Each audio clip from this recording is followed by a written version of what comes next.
Sekarang kita masuk sesi pendalaman.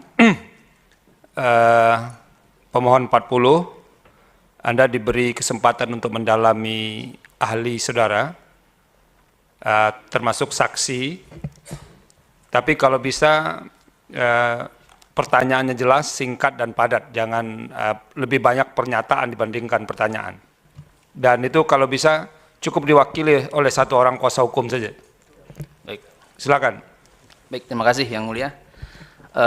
Singkat-singkat saja, ada setidaknya 3 pertanyaan dan kami khususkan kepada 2 ahli yang kami sajikan. Kami tidak masuk ke saksi fakta.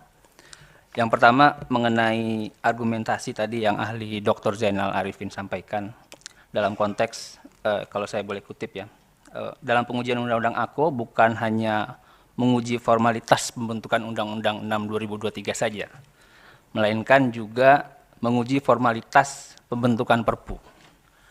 Nah, dikaitkan dengan argumentasi ahli tadi, dan kami kutip juga salah satu parameter Perpu di putusan MK 138/2009, ada satu parameter yang bilang undang-undang yang dibutuhkan belum ada, sehingga terjadi kekosongan hukum, salah satu syarat pembentukan Perpu. Nah, bagaimana ahli memandang ini lebih jauh, dikaitkan dengan tadi saksi fakta menyatakan secara praktik masih berlaku-berlaku saja tuh Undang-Undang Cipta Kerja beserta aturan turunannya, yang terkonfirmasi tadi dari kesaksian saksi ya, gitu kira-kira. Itu yang pertama. Yang kedua, kami sekaligus bertanya, habiskan atau memang bisa dijawab langsung ini? Langsung aja pertanyaannya. Oh, langsung saja. Yang kedua, saya ingin memperdalam soal original intent pasal 22, para ahli. Saya nggak tahu, kalau dalam bacaan saya nanti ahli bisa mengkonfirmasi juga, ini tidak ada perubahan pasca amandemen, gitu ya. Bagaimana sih ahli memandang original intent yang soal dibahas dalam sidang berikutnya, terlepas dari tafsiran berikutnya di Undang-Undang P3-nya, 12/2011 yang terakhir dengan diubah 13/2002. Bagaimana sih ahli memandang ini ketika dalam persidangan sebelumnya jelas-jelas DPR sudah mengkonfirmasi, kita nggak bahas dalam masa sidang berikutnya kok, kira-kira begitu. Nah, bagaimana ahli memandang itu? Yang ketiga, ini pandangan ahli kami ingin bertanya soal putusan MK. Seandainya memang terbukti ada pelanggaran prosedural secara formil, apakah memang dalam konteks kajian konstitusinya gitu ya, dibenarkan juga ada model putusan yang bersyarat-syarat gitu kira-kira. Misalkan ada rentang waktu keberlakuan dan sebagainya. Dan bagaimana juga konsekuensi Undang-Undang 11 2020 yang dalam putusan MK 91 itu habisnya kalau tidak salah diperintahkannya kan 25 November 2023, 2 tahunnya. 3 hal itu aja saja kira-kira Yang Mulia pendalaman dari kami. Terima kasih. Terima kasih. Sekarang Presiden. Terima kasih Yang Mulia. Kami mengajukan pertanyaan kepada ahli Pak Zainal Arifin Mokhtar. Tadi disampaikan bahwa Perpu itu dikeluarkan pada saat DPR tidak bersidang. Kami mohon konfirmasi apakah yang dimaksud dalam masa reses atau dalam masa lainnya. Terima kasih Yang Mulia. Cukup satu saja.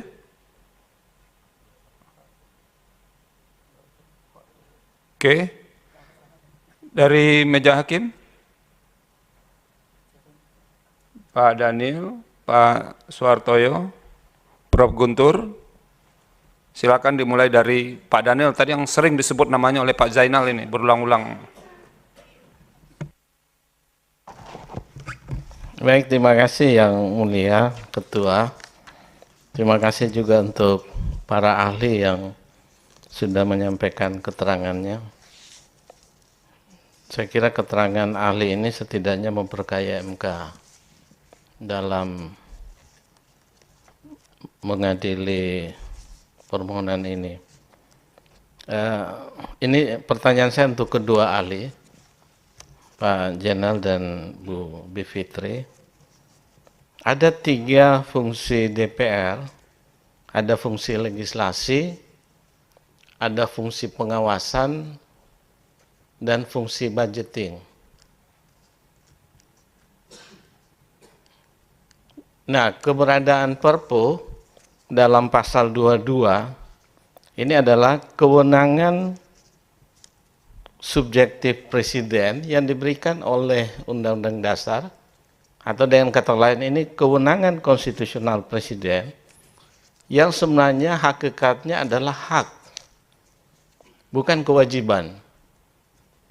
Hak ini bisa digunakan karena ada persyaratan formal kegentingan yang memaksa. Kalau mengacu pendapatnya Herman Sihombing, dia mengatakan bahwa kalaupun sudah memenuhi unsur genting, tetapi kalau tidak memaksa, itu juga presiden tidak boleh menggunakan Perpu. Dan ini hak, sekali lagi hak, bukan kewajiban. Nah, pada ayat yang kedua, memang kalau ayat 1 ini, pasal 22, ini ada kewenangan yang otoriter, ya, yang diberikan pada presiden. Tetapi pada ayat yang kedua itu adalah terkait dengan fungsi pengawasan. Praktik selama ini, ketika Perpu itu disetujui, kemudian menjadi undang-undang yang bersifat permanen. Yang tadi Ibu Bivitri mengatakan kalau Perpu disamakan dengan undang-undang ini akan berbahaya karena kedudukannya itu setara. Nah, kalau misalnya yang ingin saya tanyakan adalah apakah fungsi DPR ini pada fungsi legislasi ketika presiden menetapkan Perpu atau pada fungsi pengawasan? Sebab kalau fungsi legislasi maka akan mengacu pada prosedur pembentukan undang-undang di mana Perpu ini proses permohonannya, pengajuannya kalau mengikuti Undang-Undang 12 2011 itu sama dengan proses mengajukan atau pembahasan sebuah undang-undang. Sehingga harus ada dua tingkatan. Sementara di dalam Undang-Undang 12 itu juga sudah dibatasi bahwa DPR tidak boleh untuk merubah norma yang ada dalam Perpu. Hanya boleh menerima atau menolak. Nah, kalau kita lihat proses yang ada selama ini, ada sejumlah Perpu yang pasalnya sampai ratusan. Kalau Perpu itu pasalnya hanya 1 dan 2 tidak masalah saya kira. Masalahnya adalah sejumlah Perpu, dan ini praktek ini saya kira sudah sejak zaman Soekarno. Paling tidak Undang-Undang 23 tahun 59 itu juga berasal dari Perpu tentang keadaan bahaya. Nah, kalau misalnya ini pada fungsi legislasi, ini menjadi persoalan besar sebetulnya. Semestinya ini pada fungsi pengawasan, sehingga DPR tinggal menyetujui atau tidak. Nah, praktek selama ini yang kemudian yang di Indonesia adalah ketika menjadi disetujui DPR dan menjadi undang-undang dan bersifat permanen. Saya kira ini menarik kalau ada yang melakukan kajian bagaimana substansi Perpu yang kemudian menjadi undang-undang dalam praktek, karena dia sudah bersifat permanen. Nah, karena itu dalam ayat yang ketiga, kalau DPR tidak memberikan persetujuan, maka Perpu itu harus dicabut. Sehingga tidak ada pilihan sebetulnya. Nah, ini yang maksud saya, pertanyaan saya adalah, lebih pada fungsi legislasi DPR, ada fungsi pengawasan. Itu saja. Terima kasih Yang Mulia. Terima kasih Yang Mulia Pak Daniel. Berikutnya Yang Mulia Pak Dr. Soehartoyo. Iya, terima kasih Pak Ketua. Ketua Sidang. Begini, saya juga langsung saja ke kedua ahli, Pak Zainal dan Ibu Bivitri. Sementara kita lepaskan dulu putusan 138 2009 ya. Nah, saya ingin pemahaman atau pandangan kedua ahli. Sebenarnya alasan-alasan penerbitan Perpu itu, Pak Zainal dan Bu Bivitri, sampai pada titik disetujui atau tidak disetujui oleh parlemen, oleh DPR, itu sebenarnya menjadi hak privilege-nya siapa untuk menilai? Apakah boleh di tengah proses itu kemudian MK boleh cawe-cawe? Sekali lagi tolong lepaskan dulu putusan 138 ya. Nah, kalau kemudian ada persoalan tentang tentang titik di mana persetujuan itu baru diberikan, in casu dalam perkara ini baru kemudian menjadi diskusi panjang di table hari ini. Nah, apakah itu juga bagian dari rangkaian hak privilege tadi yang mestinya milik siapa, Apakah MK sudah bisa masuk di situ? Apakah setelah itu baru MK sebenarnya punya otoritas untuk cawe-cawe di situ, untuk menilai legalitasnya Bu Bivitri dan Pak Zainal? Itu satu pertanyaan saya. Kemudian yang kedua, ada persoalannya kemudian apakah namanya apakah pembangkangan ataukah kemudian ada lembaga negara yang tidak patuh terhadap putusan MK. Itu kita bisa menggunakan diksi-diksi lain yang sebenarnya esensinya sama semangatnya untuk memberikan penilaian itu. Tapi yang ingin saya mintakan pandangan untuk ahli berdua, sebenarnya lebih pada titik mana sih kita bisa memberikan justifikasi atau penilaian yang objektif berkenaan dengan sekedar ada prosedur penerbitan Perpu untuk menjemput perintah putusan 91 berkaitan dengan formalitas pembentukan Undang-Undang Ciptaker yang sebenarnya ataupun tidak sebenarnya ataukah belum atau sudah dilakukan respon misalnya yang hari ini kita juga merupakan bagian yang kita sedang sidangkan. Kalau seandainya itu sudah dipenuhi misalnya secara formal substansial atau substansial formal sudah dipenuhi, tapi memang ini ada prosedur yang memang kemudian kok penerbitan undang-undang untuk menjemput perbaikan Undang-Undang Ciptaker bukan secara konvensional dengan perbaikan sebagaimana perintah putusan, tapi melalui Perpu. Nah, ini ada persoalan-persoalan yang bisa kita diskusikan. Ini ada tidak miss di sana.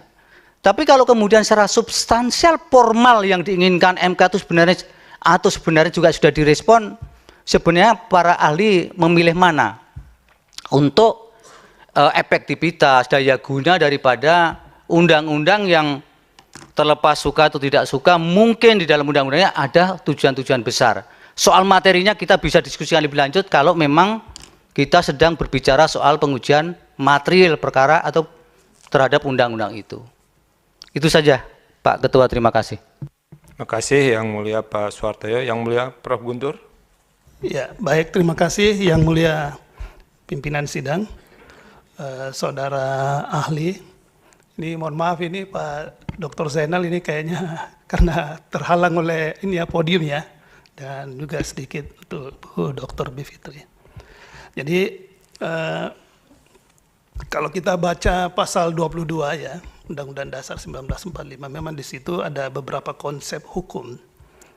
Sebetulnya banyak ya konsep hukum, tapi saya ingin meng-underline konsep hukum kaitannya dengan persidangan yang berikut.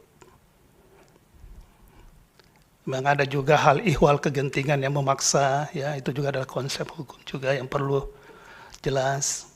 Nah, kaitannya dengan persidangan yang berikut, memang seperti yang disampaikan oleh ahli Dr. Zainal Arifin Mukhtar bahwa konstitusi kita mengusung kedaulatan rakyat. Tapi kita juga perlu paham kedaulatan rakyat ini kan konsep yang universal. Dalam konstitusi kita pasal 1 ayat 2, kedaulatan rakyat itu dilaksanakan menurut Undang-Undang Dasar, kan itu sangat jelas. Jadi tidak hanya berdiri sendiri kedaulatan rakyat itu, tetapi harus dilaksanakan menurut Undang-Undang Dasar. Karena itulah terjadi perubahan paradigmatik kan pada saat perubahan Undang-Undang Dasar dari fungsional horizontal struktural vertikal menjadi fungsional horizontal. Kan gitu konsep itu yang selalu dipahami gitu secara dalam berbagai dan juga ahli ketika memberikan ya kuliah-kuliah di BIMTEK kan begitu juga pemahamannya. Nah, dalam konteks ini tentu mengacu, ya saya membacanya kedaulatan rakyat dalam konteks pasal 22. Karena situ diatur bahwa itu dilaksanakan menurut Undang-Undang Dasar. Undang-Undang Dasarnya ada pasal 22. Kan seperti itu. Nah, pasal 22 ini kaitannya dengan apa? Kaitannya dengan persidangan yang berikut. Nah, apakah persidangan yang berikut ini memang bisa diterjemahkan dalam undang-undangkah? Ya, karena ini kan persidangan yang berikut ini harus dikonkretkan ini. Sebetulnya Undang-Undang P3 sudah mengkonkretkan. Nah, pertanyaan saya sebetulnya ini apakah ini konkretnya ini harus dituangkan ke dalam tatib DPR karena itu menjadi persidangan berikut itu adalah menjadi domain dari DPR. Ini jangan dulu langsung berpikir bahwa saya punya pertanyaan ini mengarah untuk, tapi ingin men-challenge supaya berpikir dari para ahli mungkin bisa lebih terbuka lagi gitu. Apakah itu berarti makna dari pasal persidangan yang berikut itu diserahkan sepenuhnya kepada DPR karena yang akan bersidang berikutnya itu adalah DPR, ataukah memang ini harus diatur dalam undang-undang? Ya, sudah sih diatur dalam undang-undang, ya pasal 52, penjelasan pasal, tapi saya baca dari keterangan ahli, ya baik Dr. Zainal Arifin Muchtar maupun Dr. Bivitri, saya tidak melihat penjelasan menyangkut itu. Nah, di pasal Undang-Undang P3 sudah jelas disebutkan persidangan berikut itu adalah masa persidangan pertama, kan gitu di penjelasan. Kan gitu jelas ini kan, kalau ini masa persidangan pertama berarti nggak boleh lompat nih istilah adunya kan, tidak boleh lompat pada persidangan yang lain. Tadi Bu Dr. Bivitri menyampaikan begitu. Tetapi kita perlu ingat juga, ini penjelasannya, pasalnya, pasal 52, itu tadi kata penjelasan. Pasal 52 menyatakan bahwa harus diajukan ke DPR, diajukan dalam persidangan yang berikut. Apa artinya pasal 52-nya ini adresatnya siapa? Apakah ini adresatnya DPR harus bersidang berikut, ataukah adresatnya ini adalah ke Presiden? Hai Presiden, ya, Anda harus mengajukan pada persidangan yang berikut. Berarti kalau DPR baru menerima konsepnya itu pada persidangan yang berikut, ya apa iya harus juga saat itu juga langsung sidang? Kan gitu. Tentu disinilah yang saya maksudkan tadi, apakah ini harus dituangkan ke dalam undang-undang atau kita mengacu pada tatib DPR yang memang bagaimana bunyi tatib DPR yang menyangkut sidang yang berikutnya itu. Nah, disinilah saya melihat ya perlu mungkin dari ahli, mungkin sudut pandangnya bagaimana, ya. Kalau itu dikatakan hitung-hitung tadi, Dr. Bivitri hitung-hitung masa sidang ini, ya, ini sudah lewat. Tapi kalau kita hitung-hitung seperti yang dimaksudkan dalam pasal 52, apa iya masih lewat juga? Nah, disinilah mungkin terjadi perbedaan hasil, ya, kesimpulan nanti ini. Kalau ini berbeda melihat dari hasil persidangan berikut yang menurut konstitusi tadi itu kita sebut bahwa ini adalah persidangan berikutnya itu DPR, tapi menurut pasal 52 itu baru diajukan pada sidang yang berikut.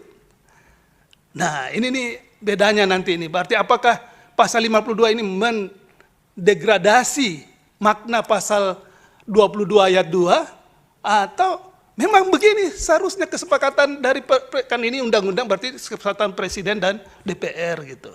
Nah, ini perlu mungkin ya sudut pandang dari ahli karena saya tidak membaca di keterangan baik oleh Dr. Zainal Arifin Muchtar maupun Dr. Bivitri dalam keterangan tertulisnya. Atau mungkin nanti ada tambahan keterangan tertulis yang perlu saya ketahui lebih dalamnya. Itu yang pertama. Yang kedua, singkat saja. Yang kedua khusus ke Bu Dr. Bivitri. Apakah juga ini menjadi saya berusaha untuk memahaminya secara kontemplatif ini ya. Apakah menjalankan konstitusi itu dapat dikategorikan sebagai pembangkangan? Karena menjalankan konstitusi itu pasal 22. Kemudian kalau itu kemudian serta-merta disebut pembangkangan, apa iya begitu? Atau pertanyaan dalam bentuk pertanyaan yang lain, kapan 3 lembaga? Jadi di sini 3 lembaga pemegang kekuasaan ya, di negara kita ini ada 3 lembaga pemegang kekuasaan. Ada kekuasaan eksekutif oleh Presiden, kekuasaan legislatif oleh DPR, dan kekuasaan yudikatif oleh Mahkamah Agung dan Mahkamah Konstitusi. Nah, kalau dia menjalankan kewenangannya berdasarkan konstitusi, kemudian dituduh membangkang, ini kira-kira seperti apa nih membreakdown-nya ini, makna dari disobedience ini. Ya, jadi mungkin itu yang saya pengen dapat mungkin penjelasan dari ahli, ya, tapi jangan dimaknai ini bahwa ini sudah ada seperti ini. Ini adalah bagian dari bentuk academic exercise kita di ruang sidang ini. Mungkin itu yang mulia, terima kasih dari saya. Terima kasih, Prof. Guntur. Berikutnya yang mulia Pak Dr. Manahan Sitompul. Baik, terima kasih yang mulia Pak Ketua Sidang. Saya kembali lagi mempertegas tadi apa yang sudah dipertanyakan oleh yang mulia Pak Dr. Suhartoyo. Saya melihat dari sisi putusan nomor 138 tahun 2009. Ini kepada kedua ahli nanti mohon tanggapannya. Karena sekali lagi saya menekankan ini kan pengujian formil terhadap Perpu. Nah, putusan 138 ini harus kita ingat bahwa inilah yang memberi kewenangan kepada Mahkamah Konstitusi untuk menguji Perpu. Itu yang poin pertama dari putusan 138. Sedangkan poin yang keduanya sekaligus di sana Mahkamah Konstitusi memberikan syarat-syarat untuk memberikan objektivitas dari subjektivitas presiden itu dalam menerbitkan Perpu itu sendiri. Nah, ini menjadi perdebatan juga, kewenangan MK ini apakah mengarah kepada pengujian formil atau mengarah kepada pengujian material. Nah, kalau sekarang kita dalam tahap pengujian formil, nah bagaimana tadi pertanyaan Pak Suhartoyo, di masa terbitnya Perpu nomor 2 tahun 2022 sampai itu mendapat persetujuan daripada DPR. Nah ini, apakah memang kewenangan itu? Tadi dipertanyakan lepas dari 138, tapi saya berdasarkan pasal 138 itu, apakah memang itu kewenangan MK apa tidak? Itu satu. Kemudian tentang adanya pengalihan dari seharusnya melakukan perintah putusan nomor 91 itu oleh pemerintah, tetapi dialihkan ataupun diabsorpsi perintah-perintah itu, apakah itu diabsorpsi apa tidak di dalam mengeluarkan Perpu nomor 2 tahun 2022 itu. Ini mohon tanggapannya, karena memang pada buying time ya itu ada ada pembenahan, perbaikan dalam Undang-Undang P3 itu sendiri.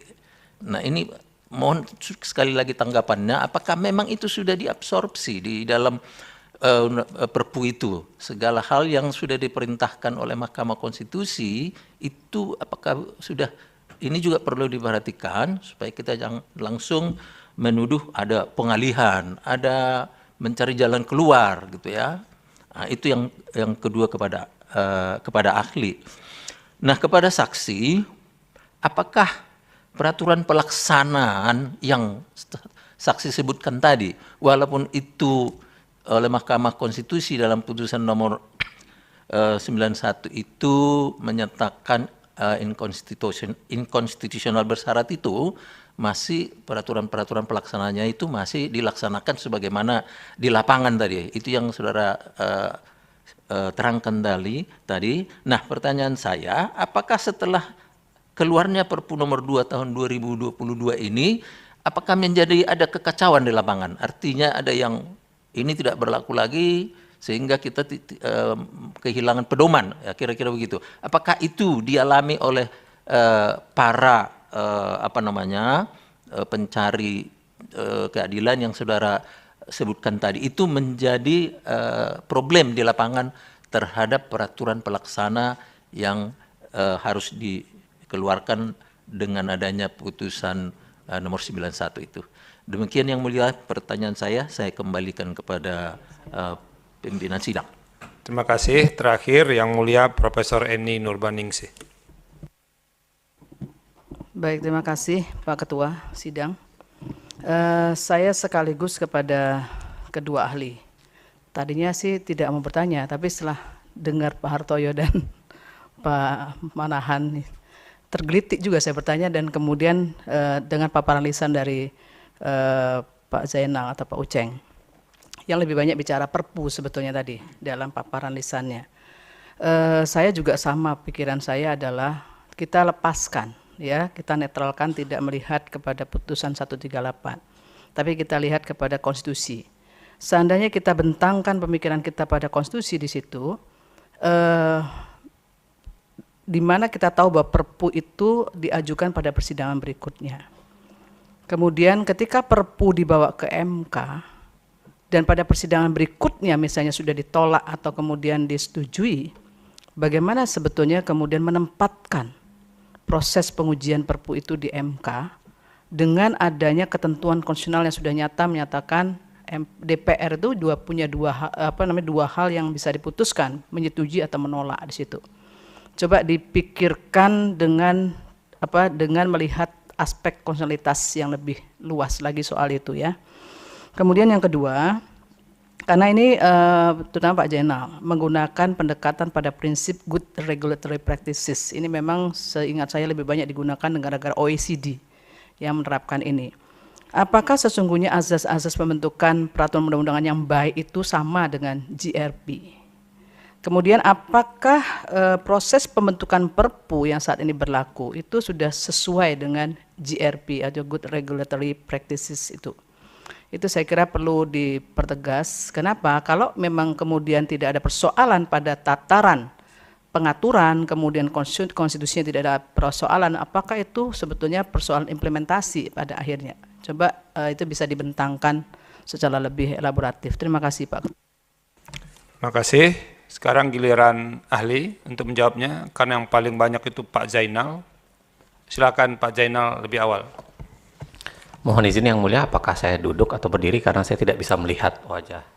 Boleh dikasih kesempatan untuk berdiri. Berpermisi. Tapi agak hemat waktu juga nih Pak Zainal, kalau diberi waktu bicara nanti tidak selesai-selesai itu.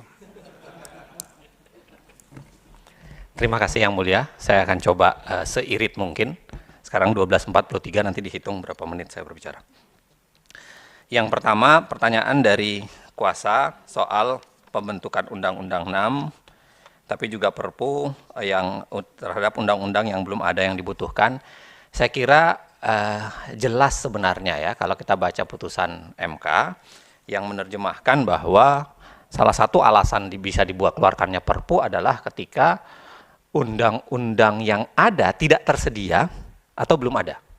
Jadi tidak ada undang-undang yang bisa dipakai untuk mengisi kekosongan itu ataupun ada kekosongan hukum. Nah, saya kira saya tidak melihat adanya kekosongan hukum sebenarnya. Kenapa saya tidak melihat ada kekosongan hukum? Ada dua hal. Kalau kita tafsirkan bahwa putusan MK, kan putusan MK ini letak perdebatan di putusan MK, putusan 91 itu adalah karena MK membedakan antara daya laku dengan daya ikat.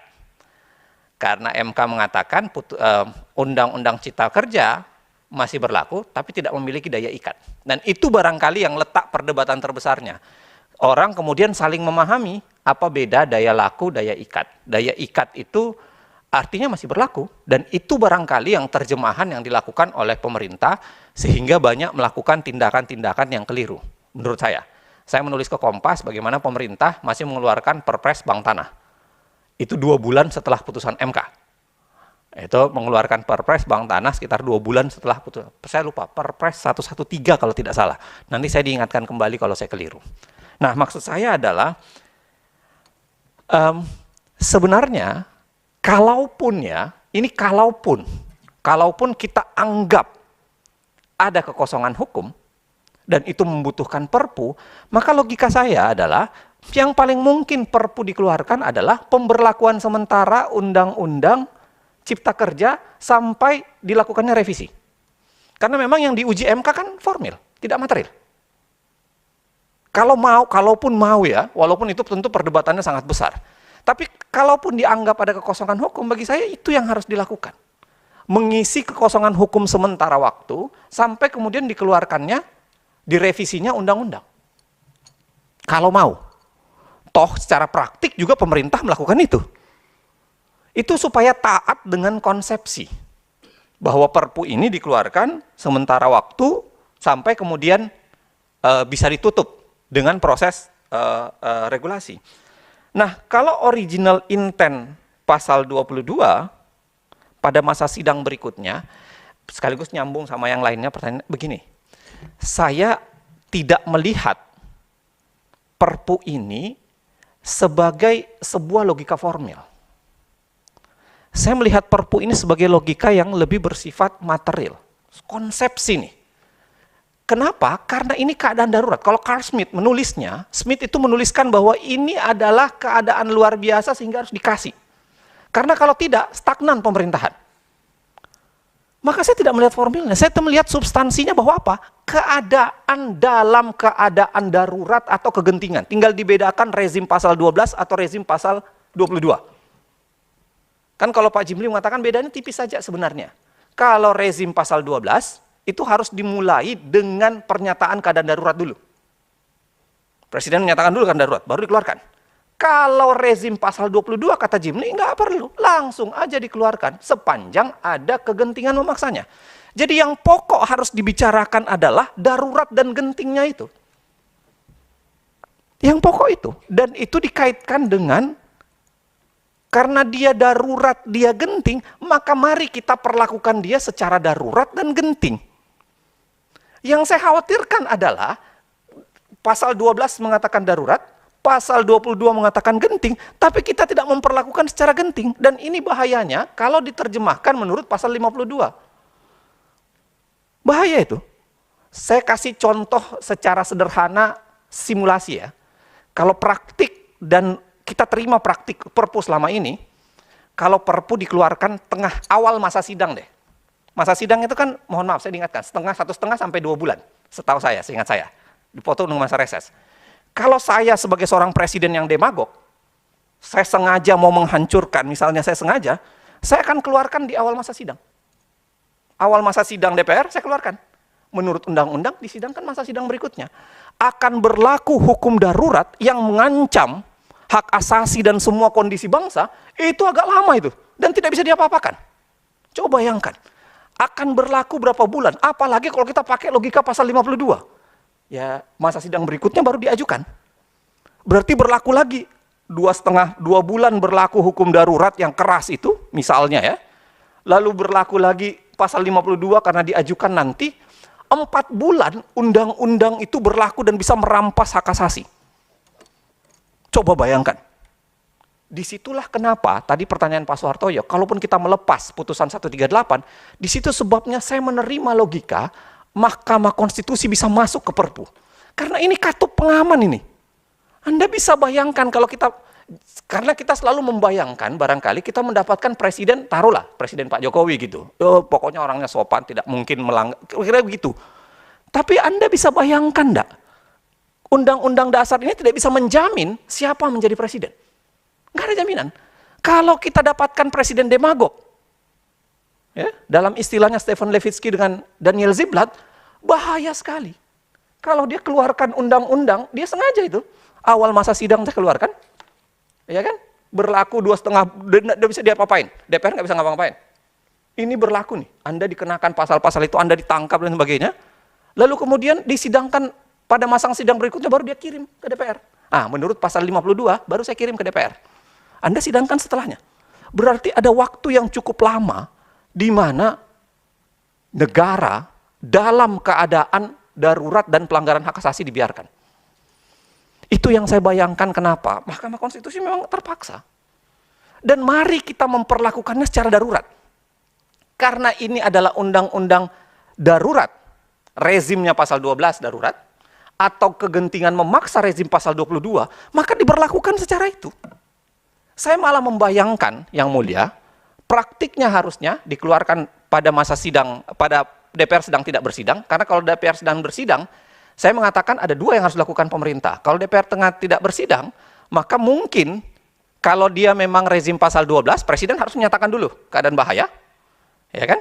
Baru kemudian mengeluarkan Perpu, atau kalau dia rezim masuk pasal 22, Presiden baru kemudian akan memperhitungkan, kalau DPR setengah bersidang, kita bikin undang-undang cepat. Seperti lazimnya undang-undang cepat yang terjadi di banyak undang-undang. Ya bikin aja cepat-cepatan. Kalau tidak, maka dia masuk ke rezim Perpu, yang itu pun harus diperlakukan secara luar biasa. Makanya saya bayangkan begini Yang Mulia. Saya bayangkan, Perpu itu tidak perlu sebenarnya proses pengajuan, harus administrasi dikirim. Mana mungkin Presiden mengeluarkan Perpu, DPR tidak tahu dan harus menunggu suratnya.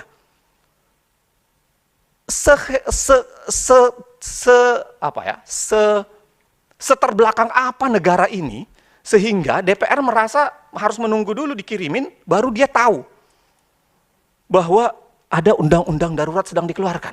Saya kira tidak. Ketika harusnya, bayangan saya, ketika DPR tidak tengah bersidang, Presiden mengeluarkan undang-undang darurat atau genting, maka DPR juga memperlakukan secara darurat dan genting. Dia panggil pulang tuh anggota DPR di sana, pulang, kita sidangkan karena undang-undang ini adalah undang-undang darurat atau genting peraturan ini. Kita sidangkan. Kita terima dia sebagai sebuah undang-undang yang akan berlaku terus-menerus, atau kita tolak, karena ini berbahaya. Nah, ini logika kedua kenapa saya menerima logika MK menyidangkan Perpu, karena saya kira ini masuk rezim pengawasan. Ini masuk rezim pengawasan Yang Mulia. Saya selalu khawatir, ini kita kan selalu membayangkan negara dalam keadaan biasa. Jadi ketika kita bangun pasal 22, kita bayangkan itu yang namanya DPR itu selalu berlawanan dengan pemerintah. Kita bayangkan DPR itu adalah checks and balances dengan pemerintah. Kita tidak pernah membayangkan ketika DPR itu didomestikasi oleh pemerintah. Jadi bahayanya kalau tidak ada MK, tidak ada kartu pengaman yang bisa dipakai koridor, apapun yang diinginkan oleh Presiden itu akan diiyakan oleh DPR dalam struktur ketika DPR didomestikasi oleh pemerintah. Enggak berjalan tuh yang namanya pengawasan. Makanya kalau ditanya tadi, ini rezimnya ada di rezim pengawasan atau rezim legislasi, saya mengatakan 50-50 Pak. Tapi bukan 70-30. Ini 50-50-nya ini 50-50. 50-50. Satu sisi dia masuk di rezim legislasi, di lain sisi dia masuk rezim pengawasan. Kenapa masuk rezim pengawasan? Ya karena memang idealnya DPR itu mengawasi Presiden. Kan kita sudah punya tragisnya ya, yang sering dibahas orang, tragisnya di zaman Pak Harto ketika DPR itu didomestikasi oleh Presiden. Dan akhirnya kita tahu semua istilah-istilah itu, datang, duduk, dengar, diam, dapat duit, yang gitu-gitu tuh. Yang kemudian kita tahu pokoknya hanya tepuk tangan dan lain-lain sebagainya. Dan itu kalau terjadi harus ada kekuatan konstitusional demokratis, konstitusional yang dibangun dalam Undang-Undang Dasar untuk menutup yang begituan. Dan itu yang bayangan saya kenapa kemudian Mahkamah Konstitusi harus bekerja dengan itu. Yang ketiga, kalau ada pelanggaran terhadap putusan begini, saya membayangkan Yang Mulia, kalau putusan MK 91 itu adalah putusan material, saya bisa terima ketika Presiden mengeluarkan Perpu. Saya bisa terima. Saya bisa terima logikanya kalau itu putusan material. Dengan membatalkan 1-2 pasal atau berapa pasal, saya bisa terima logikanya Presiden kemudian mengeluarkan. Ini masalahnya kalau kita baca kembali putusan 91, itu jelas ini pengujian formil dan salah satu alasan yang sangat besar itu adalah meaningful participation. Yang jadi kewajiban dasarnya yang MK bilang itu adalah Anda meaningful participation-nya tidak ada. Anda harus lakukan itu. Dan itulah kenapa saya mengatakan ketika men-shifting, mengubahnya menjadi Perpu, itu seakan-akan menghilangkan kewajiban meaningful participation. Lagi-lagi saya bilang, kalau putusan 91 itu material, saya terima logikanya. Nggak apa-apa kayaknya, keluarin Perpu. Tapi ini formil. Dan di formil itu dijelaskan dengan cara baik ya menurut saya. MK mengatakan meaningful participation. Heard, explain, sama consider. Yang itu yang mulia, sekaligus pertanyaan dari, saya mohon maaf saya campur ya, pertanyaan dari yang mulia Manahan, memang sudah keluar Undang-Undang 13, perbaikan. Tapi saya kira 13 itu sebenarnya agak mengakali putusan MK. Coba dibuka pasal 96 di undang-undang itu, kata hak yang dituliskan oleh MK, MK kan mengatakan hak itu. Meaningful participation, right to be considered, right to be heard dan to be explained. Di pasal 96 itu diubah katanya menjadi menggunakan kata dapat. Lihat aja di ayat terakhirnya itu. Dapat dijelaskan. Kata dapat itu tidak imperatif. Beda dengan right. Kalau right itu hak, maka harus dilakukan. Di pasal 96 itu diubah oleh pembentuk undang-undang. Jadi saya mengatakan memang ini ngakali sebenarnya dalam tanda kutip. Ngakali putusan MK. Diubahnya menjadi kata dapat itu situ. Dapat menjelaskan. Ya tentu beda sekali. Hak untuk mendapatkan penjelasan dengan dapat menjelaskan. Saya ingin cerita begini. Bisa disederhanakan ya, Pak Baik yang mulia, izinkan karena keterangan. Yang mulia Pak Ketua. Silakan. Pak Uceng begini. Kalau mengikuti penjelasan Anda tadi itu berarti kalau masih firm bahwa proses penerbitan Perpu itu MK masih bisa masuk untuk memberikan penilaian, berarti hari ini sebenarnya pengujian formil Undang-Undang 6 2023 ataukah Perpu? Apakah kemudian penilaian terhadap proses pembentukan Perpu sudah selesai? Ataukah maksud saya kalau itu sebenarnya hak privilege-nya DPR sampai disetujui atau ditolak, pengujian rangkaian dari sejak penerbitan Perpu sampai persetujuan DPR kemudian menjadi undang-undang itu kemudian bisa satu rangkaian yang kemudian bisa diuji seperti hari ini. Saya minta dijelaskan sekalian. Baik, mohon izin yang mulia sekaligus. Saya membayangkan bahwa memang tidak bisa tidak menguji formil undang-undang. Nah, mau tidak mau menguji formil undang-undang, menguji Perpu 2. Mau tidak mau. Kenapa? Karena Undang-Undang 6 lahir dari Perpu. Mau tidak mau menurut saya yang mulia. Ya. Mau tidak mau MK terpaksa masuk untuk menguji Perpu 2. Nah, kalau dibayangkan lagi, itu kan rezimnya DPR. Saya selalu mengatakan bahwa DPR adalah kelembagaan yang diberi kewenangan untuk itu, tentu saja. Tetapi kita bicara soal bernegara dan kita bicara soal nasib rakyat. Kalau soal relasi antara rakyat dengan DPR, itu kita bicara soal teori representasi. Kita tinggal bedakan, representasinya itu adalah representasi formil, representasi apa? Ya, atau representasi yang sekarang banyak disebutkan orang adalah model representasi yang lebih bersifat deliberatif. Yang lebih bersifat deliberatif. Nah, bayangan saya adalah yang menjadi masalah sekarang, dan itu kenapa saya selalu berharap betul Mahkamah Konstitusi masuk, termasuk boleh jadi harus melakukan judicial activism adalah manakala relasi antara rakyat dengan negara itu hilang dan tercerabut. Saya berharap betul Mahkamah Konstitusi menjadi katup pengaman dari situ. Menjadi katup pengaman. Apakah itu adalah semacam... Izin yang mulia, pimpinan sidang. Ya, senyampang ya, sedikit senyampang dengan yang mulia Pak Suhartoyo, saudara ahli. Mahkamah Konstitusi kan sudah membuat ketetapan ya bahwa untuk uji material itu ditunda. Yang sekarang ini kita fokus ke uji formil. Nah, sekarang ini apakah hari ini kita kan uji formil. Kan sekarang yang ahli tentu sudah tahu uji formil itu kaitannya dengan prosedur-prosedur. Saya bisa paham pandangan dari ahli terkait dengan berbagai isu. Tapi kali ini kan kita ini forum ini sekarang ini uji formil karena uji materialnya sudah ditunda oleh mahkamah untuk pada kegiatan yang lain. Jadi kita fokus ke uji formil ini.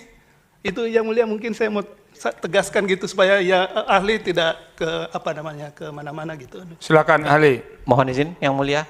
Saya mengatakan bahwa menguji formil 6 mau tidak mau sebenarnya menguji formil Perpu. Tidak ada, saya tidak bicara soal material. Memang pada hakikatnya akhirnya yang dilihat apakah proses Perpu dikonvert menjadi undang-undang itu juga harus dilihat dengan baik. Itu yang saya bicarakan sebenarnya, bagaimana mengkonvert. Ya. Walaupun memang ini uji formilnya Undang-Undang 6, tapi karena Undang-Undang 6 ini lahir dari konstruksi luar biasa, rezimnya dari hukum tata negara darurat, bukan hukum tata negara biasa yang tunduk pada pasal 20 sampai 22, maka saya kira memang pengujiannya terpaksa harus melihat pada perpunya. Perpunya harus dilihat, mau tidak mau, Yang Mulia. Kenapa? Karena lagi-lagi beda. Karena ini, kalau misalnya ini undang-undang biasa ya silahkan bicara soal standar biasa. Tapi karena ini undang-undang yang lahir dari keadaan luar biasa, lalu kemudian dia lahir dari Perpu, maka proses Perpunya sendiri memang harus dilihat dan diintip. Mau tidak mau. Saya kira menjadi penting. Nah, pertanyaan dari Presiden, DPR sedang tidak bersidang? Iya, salah satunya.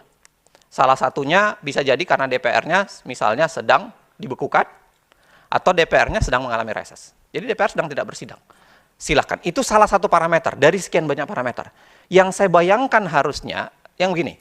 Jadi yang bayangan saya perlu dibangun logikanya adalah bagaimana kita menyikapi kemendesakan dan kemendaruratan itu dengan cara sikap yang sama. Sikap darurat dan sikap Nah, yang terakhir dari pertanyaan Yang Mulia Eni Nurbaningsi, saya kira beberapa di antaranya sudah disinggung sebenarnya, tapi bayangan saya adalah kenapa penting yang namanya proses? Kenapa penting yang namanya formil? Karena lagi-lagi, kalaupun kita pakai logika hukum tata negara darurat, ini adalah dimungkinkannya pelanggaran terhadap hak asasi dengan cara terabasan itu. Maka kalau ini terabasan dilakukan secara seenak-enaknya dan sewenang-wenang, ini menjadi berbahaya. Makanya prinsip kehati-hatiannya harus tetap jalan, prinsip taat pada formalitasnya harus tetap jalan, dan lain-lain sebagainya. Itu sebabnya saya kalau ditanya pasal 22, kalau misalnya bisa nggak pemerintah mengatakan, bisa nggak, yang penting ya kita sudah diserahkan sekarang, nanti kemudian masa sidang berikutnya lagi baru kita. Saya kira kalau itu ditafsirkan begitu, pasal 22 ayat 3 itu dibuang saja, karena nggak ada gunanya. Karena 22 ayat 3 mengatakan, ya kalau ditolak, kalau tidak mendapatkan persetujuan, nah maka pertanyaannya kalau kita biarkan praktik seperti ini, kapan sebenarnya sebuah undang-undang tidak mendapatkan persetujuan? Apakah persetujuan itu harus dinyatakan secara formil, saya tidak setuju? Ataukah ketika tidak disidangkan, itu sebenarnya ketidaksetujuan. Dan praktiknya sudah kita lakukan itu. Di Perpu JPSK. Di Perpu JPSK, kita lakukan itu. Perpu JPSK diajukan oleh pemerintah, oleh DPR tidak disidangkan, maka kemudian dianggap sudah ditolak. Karena terjadi. Nah, itu pentingnya kenapa pasal 22 ayat 2 dan ayat 3 termasuk prinsip kehati-hatian dan taat pada proses yang saya bayangkan. Yang Mulia, saya tahu waktunya memang mepet, izinkan barangkali keterangan saya akan saya tambahkan beberapa tulisan untuk kemudian saya masukkan ke meja Yang Mulia. Nanti memang dikirim ya, Saudara ahli, termasuk tadi soal pendapat awal Perpu itu yang tidak ada dituliskan dalam keterangan ahlinya. Baik Yang Mulia. Itu. Ya, silakan. Terima kasih. Ini memang harus dibatasi nih, kalau enggak ini agak repot kita ini.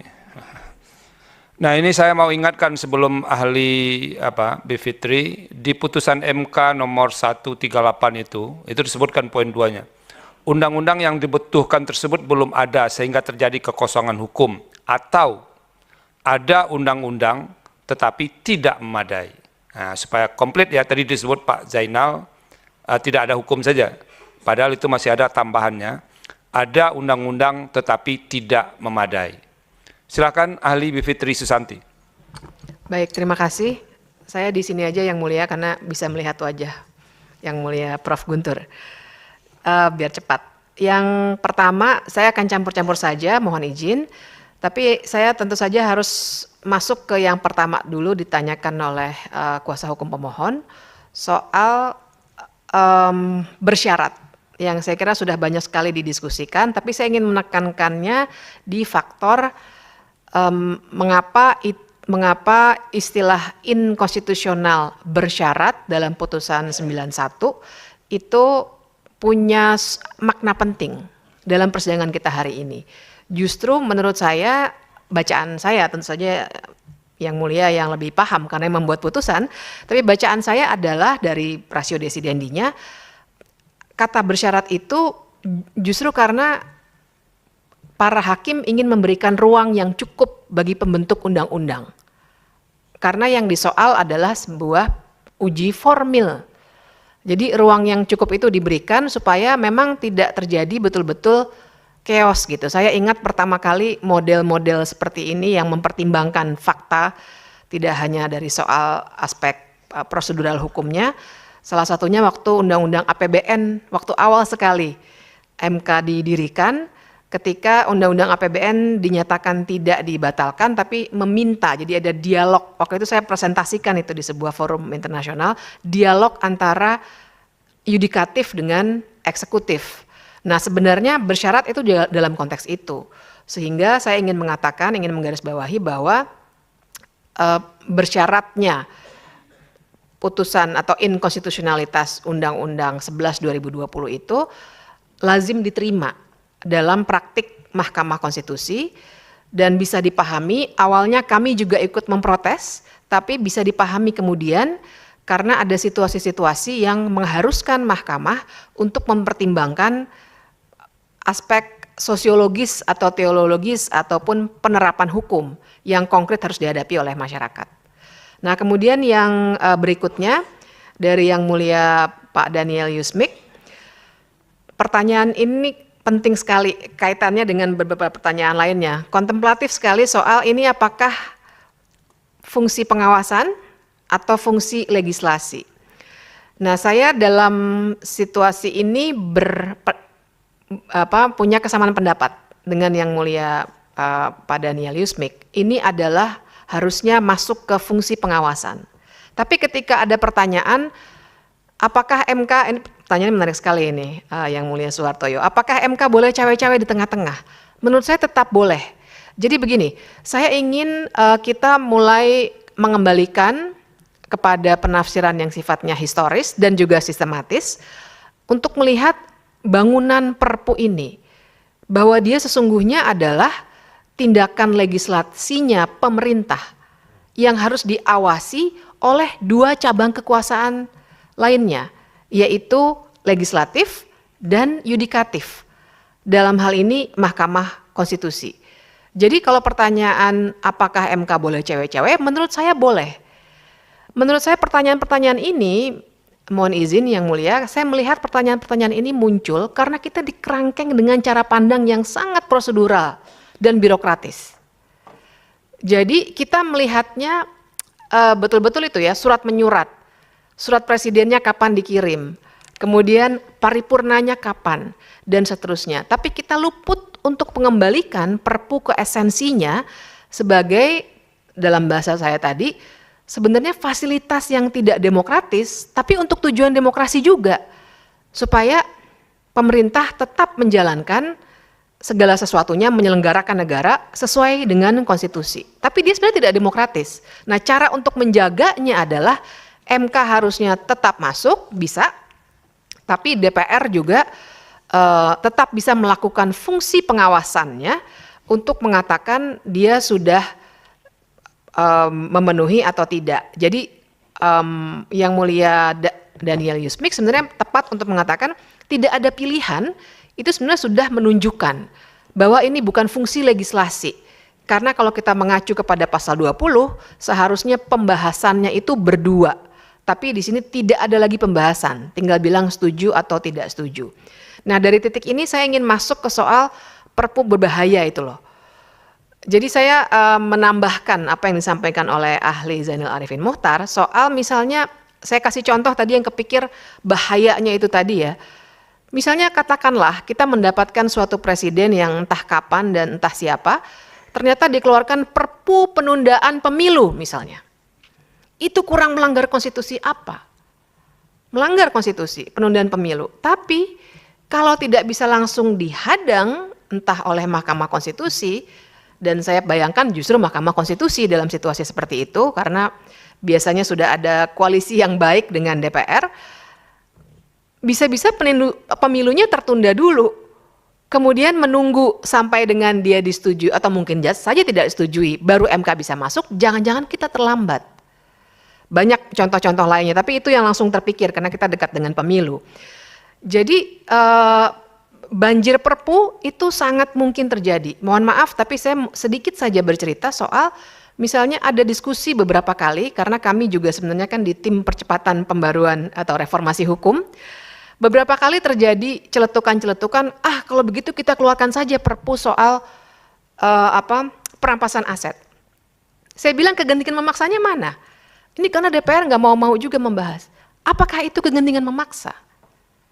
Jadi begitu banyak ide, barangkali terobosan yang mungkin saja baik, tapi selalu dikembalikan, ini DPR susah, kita bikin perpu aja deh. Kita bikin perpu aja deh. Banyak itu daftarnya. Semua mau dibikin jadi perpu. Kita bisa mengalami inflasi perpu. Nah, jadi ini yang saya kira juga harus diperhitungkan, kita harus kembalikan ke esensinya. Secara historis maupun secara sistematis bila dikaitkan dengan pasal 12 Undang-Undang Dasar, sebenarnya perpu itu tidak boleh dipakai sembarangan. Nah, izinkan saya mengaitkannya langsung dengan pertanyaan berikutnya dari tadi saya kira yang penting sekali ada pertanyaan dari Yang Mulia Prof. Guntur soal kapan sebenarnya menjalankan konstitusi itu dapat dikategorikan sebagai pembangkangan konstitusi. Nah, saya kira di sini titiknya mengapa saya katakan MK perlu cawe-cawe, DPR juga sesungguhnya perlu sekali. Karena kita harus menggunakan cara pandang banyak sekali filsuf yang mengatakan bagaimana kekuasaan hegemonik itu memang dimiliki oleh pemerintah. Makanya Kim Lane Chappell tadi saya sebut ya untuk autocratic legalism, atau misalnya Mark Tushnet mengatakan membangun literatur juga soal authoritarian constitutionalism. Hal-hal yang sifatnya legalism dan constitutionalism itu bisa terjadi dalam literatur hukum tata negara karena memang ada kekuasaan yang begitu besar untuk menafsirkan makna dari beberapa kata kunci dalam hukum tata negara.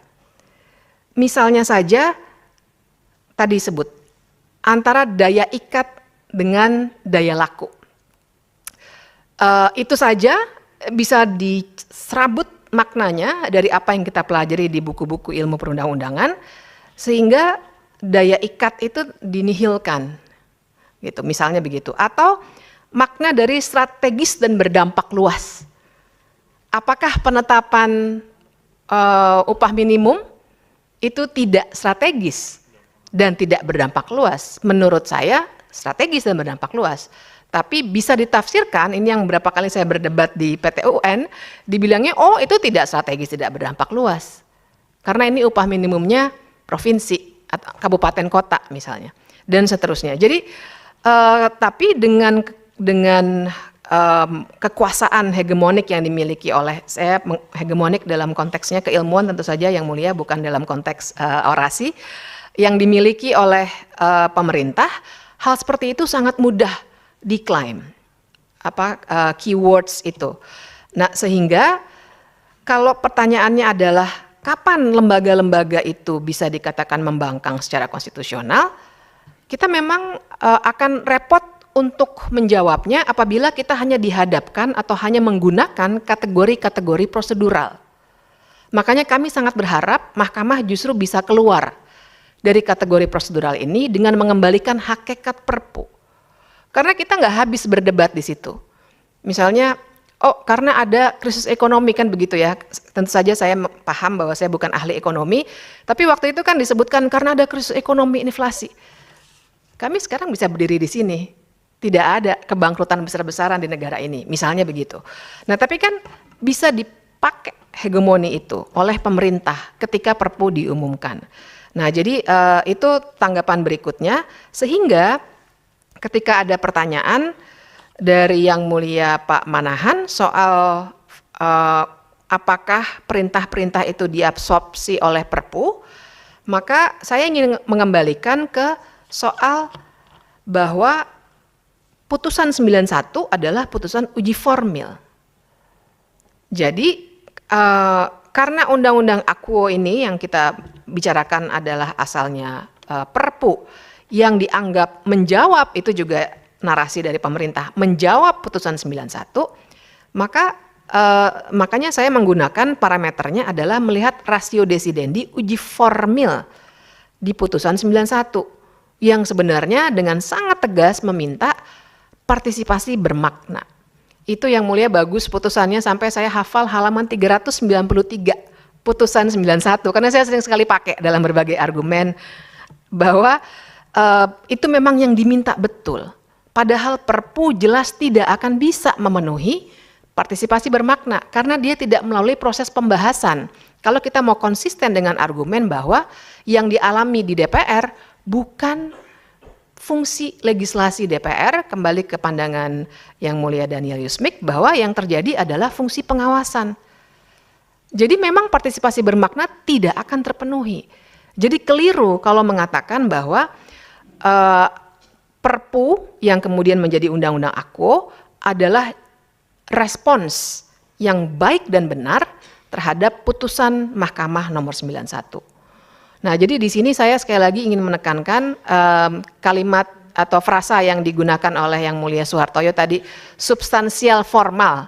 Itu saya kira pas untuk melihat betul aspek formal, tapi mari kita kembalikan ke hal yang sifatnya formal secara substantif, tidak prosedural. Yang bahaya selalu begitu, surat menyuratnya dihitung tanggalnya dan lain sebagainya, tapi kita lupa esensi Perpu itu yang kemudian menjadi Undang-Undang Akuo itu seperti apa. Nah, saya kira saya bisa berhenti di situ, Yang Mulia Ketua Sidang, karena sepertinya sudah terjawab semua. Terima kasih. Terima kasih. Secara Pak Ketua, saksi, sedikit Pak Ketua. Silakan. Satu menit. Ya. Mungkin saya mohon melalui persidangan ini, melalui pimpinan, oleh karena keterbatasan waktu dan nanti akan ada kesempatan untuk penambahan keterangan, mohon kepada para ahli, ya Anda kan di luar juga sebagai subjek hukum yang bisa menjadi memberikan advokasi kepada publik ya. Kan sebenarnya ada fakta empirik Pak Zainal dan Bu Bivitri. MK itu dihadapkan pada pilihan yang cukup sulit ketika harus mengadili pengujian formil Perpu. Karena harus buying time dengan masa sidang itu. Sehingga kalau bisa dikatakan dengan istilah bahasa gaul itu sebenarnya PHP saja itu. Betul. Makanya saya jadi menarik apa yang disampaikan Mas Zainal tadi. Artinya kalau itu ketika ada permohonan pengujian Undang-Undang 6 2023 hari ini, itu adalah tidak bisa dilepaskan dari rangkaian ketika munculnya Perpu. Saya minta pandangannya nanti dalam keterangan tambahan untuk Mbak Bivitri dan Mas Zainal. Pandangan bagaimana kalau itu kemudian digeser saja. Pengujian itu kemudian menjadi satu. Ketika sudah ada pengesahan undang-undangnya. Dalam perkara aku tentunya 6 2023. Sehingga kita juga akan mendapatkan peradilan yang cepat, sederhana, biaya murah, dan kemudian efektif. Daripada kemudian memberikan kesempatan 2 kali, tapi sebenarnya yang satu tadi itu. Ada fakta empirik seperti itu. Tapi dari pandangan ahli kami minta elaborasi, mungkin ada sisi lemahnya atau bagaimana, itu juga bagian dari substansi yang menarik yang didiskusikan selalu oleh para hakim di MK. Terima kasih Pak. Terima kasih. Ini kalau memang nanti akan menambah keterangan ahli, tolong yang ini diberikan penegasan ya, Pak Zainal, Bu Bivitri, di putusan 138 itu dikatakan begini, di bagian akhir menjelang kedudukan hukum, dengan demikian Mahkamah berwenang untuk menguji Perpu terhadap Undang-Undang Dasar 1945 sebelum adanya penolakan atau persetujuan oleh DPR. Dan setelah adanya persetujuan DPR, karena Perpu tersebut telah menjadi undang-undang. Nah ini, jadi mungkin kalau mau berkontribusi kepada kami, mungkin dibaca lagi hati-hati putusan 138 itu, karena ini kan ada titik-titik krusial dari segi hukum tata negara yang memang harus diselesaikan.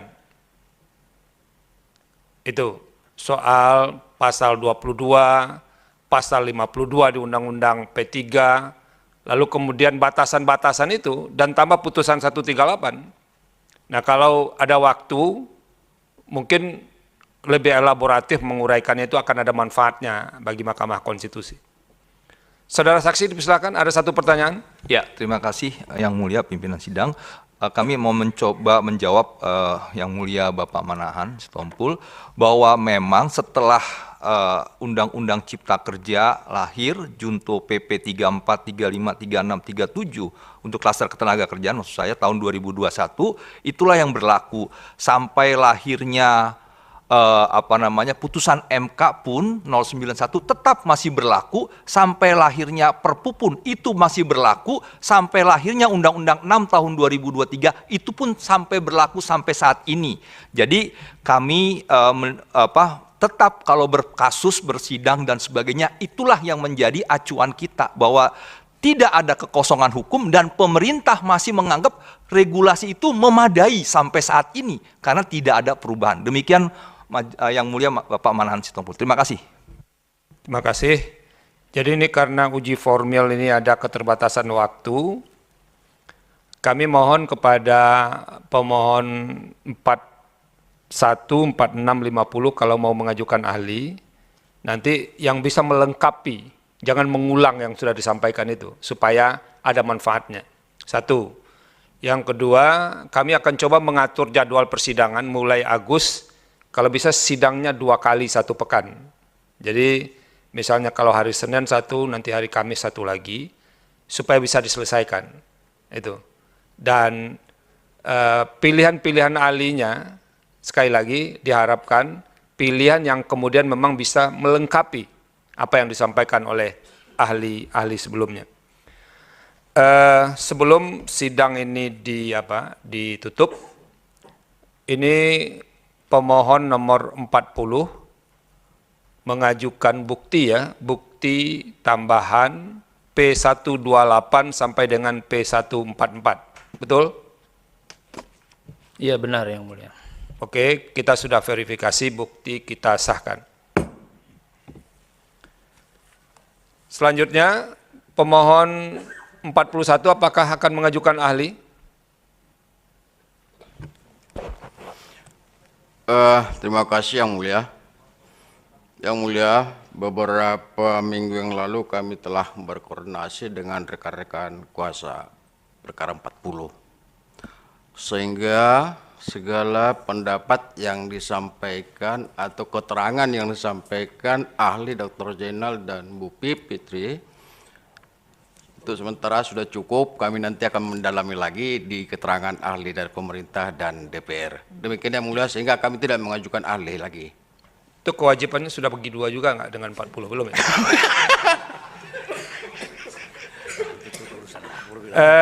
Pemohon 46. Terima kasih Yang Mulia. Untuk 46 kami mengajukan 1 saksi dan 1 ahli Yang Mulia. Ya, 1 saksi dan 1 ahli. Benar Yang Mulia. Iya. Pemohon nomor 50.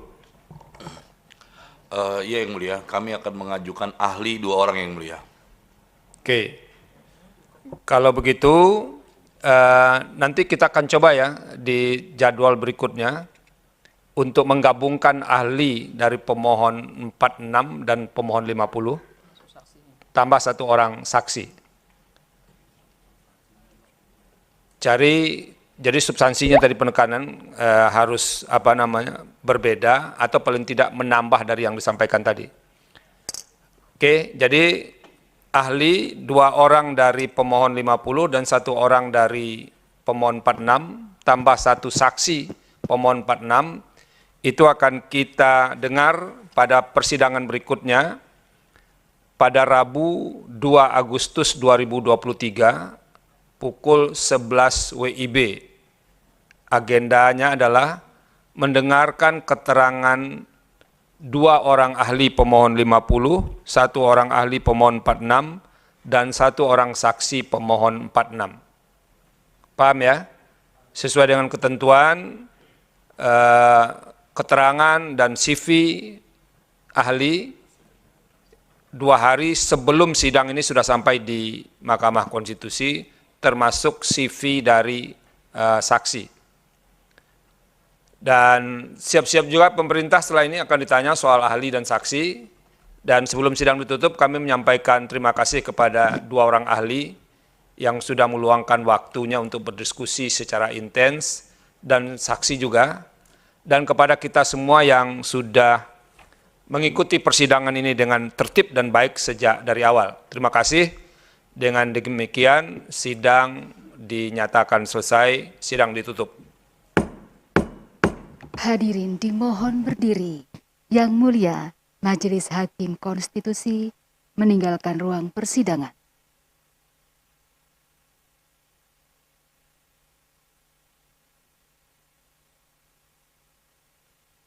Hadirin disilakan duduk kembali.